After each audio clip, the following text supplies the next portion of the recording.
सलाम साथियों। साथियों पाण ॻाल्हायूं था दुनिया जे समय त जेके पढ़िया लिखिया माण्हू आहिनि उन्हनि सां ऐं ॿिया जेके सफ़ा अणपढ़िया आहिनि जिन खे अणपढ़ियो चयो वेंदो आहे उन्हनि सां। छो जो ॻाल्हायूं ई नीति त पढ़ियो लिखियो ऐं अणपढ़ियो माण्हू चइबो छा खे आहे।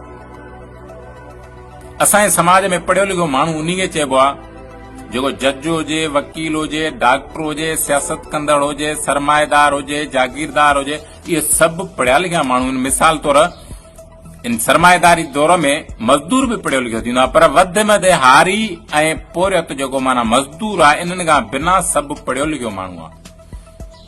हिन दुनिया खे जेको अॼु ॾींहं ताईं ख़ूबसूरत बणायो आहे, थोरो घणो जीअण लाइक़ बणाई आहे, उहा पढ़ियल लिखियलनि बणाई आहे। मिसाल इंसान समुंड जे तरे में न पे रही सघियो, पर इन पढ़ियल लिखियल माण्हू आबदोज़ ठाहे छॾी त समुंड जे तरे में रहे। माण्हू उॾी न पए सघियो, पर हिन पढ़ियल लिखियल माण्हू जहाज़ ठाहे इंसान सवनि खे उॾारे छॾियो। हिन काइनात खे जेको ख़ूबसूरत बणायो उहो पढ़ियल लिखियल माण्हू बणायो आहे। पर हिन काइनात में अॼु ॾींहं ताईं जेका तबाही कई आहे उन जो ज़िम्मेवार बि वरी बि पढ़ियो लिखियो आहे। उहो कीअं त अणपढ़ियल रुगो खीर में पाणी विधो हूंदो, जुअर में क्वाकर विझी खपाई हूंदो, बीमार ढोर वापारी ॾिनो हूंदो। पढ़ियल लिखियो वकील आहे असां वटि, बेदर्दी सां क़तल थींदड़ इंसान माण्हू उन्हनि जो पैसनि एवज़ नाहक खून लोड़े छॾीनि। पढ़ियो लिखियो असां वटि पुलिस थींदी आहे जेको पुरत माण्हू ते ज़ुल्म कंदी आहे। पढ़ियो लिखियो असां वटि डॉक्टर थींदो आहे जंहिंजे दरवाज़े खां ॿाहिरि इंसान मरी फतकी वञे, फीस न हूंदसि दवा न ॾिबसि। पढ़ियो लिखियो असां वटि मल्टानेशनल कंपनियूं हलाईंदड़ सरमाएदार थींदो आहे जेको लखनि तरीक़नि सां इंसान खे मारण लाइ फैक्ट्रियुनि मां ज़हर ठाहे विकिणंदो आहे पैसनि कमाइण खां। पढ़ियो लिखियो असां वटि सियासतदान बि थींदो आहे। पढ़ियो लिखियो सियासतदान असां वटि पढ़िया लिखिया आहिनि न, ज़ाहिर में उन्हनि वटि डिग्रियूं आहिनि न, जेके क़ौम वतन नसुलनि जा फ़ैसिला ग़लति करे वञनि पंहिंजी कुर्सी बचाइण खां, उहे पढ़िया लिखिया थींदा आहिनि। पढ़ी लिखी असां वटि मिलिट्री थींदी आहे। पढ़िया लिखिया असां वटि जेके पाणी जा फ़ैसिला था कनि उहे आहिनि, थोरे जो दरिया तबाह थी वञे। पढ़िया लिखिया असां वटि सभु पढ़ियो लिखियो माण्हू आहे न।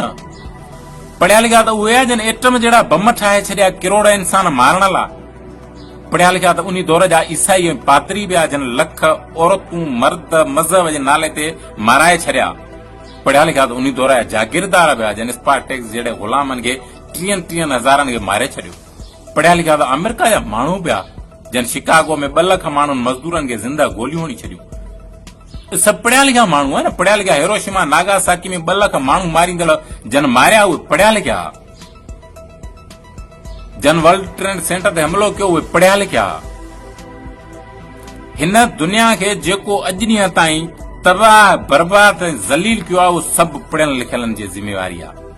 पर हिन दुनिया खे अॼु ॾींहं ताईं जीअण लाइक़ु जेको बणायो आहे उहो पढ़ियल लिखियलनि जी महिनत ऐं जिदोजहद आहे। अॼु आउं मोबाइल ते ॻाल्हायां थो तव्हां सां, तव्हां दुनिया जे कुंड कुंड में वेही मूंखे ॿुधो था, इहा पढ़ियल लिखियल माण्हू जी महिनत आहे। मूंखे ॻाल्हाइण जी सघ ॾिनी आहे हिन समाज, इहा पढ़ियल लिखियल माण्हू जी महिनत आहे। पर हक़ीक़त में पढ़ियो लिखियो चइबो छा खे आहे? हक़ीक़त में पढ़ियो लिखियो आहे केरु? त पोइ उन जी सवली माना बीहंदी त पढ़ियो लिखियो माण्हू उन माण्हू खे चइबो आहे जेको वक़्त हालतुनि सां गॾु पाण समेत पंहिंजी क़ौम खे तब्दील करण लाइ नवां रुख, नवां ॾांव ऐं नवां ढंग ॾे।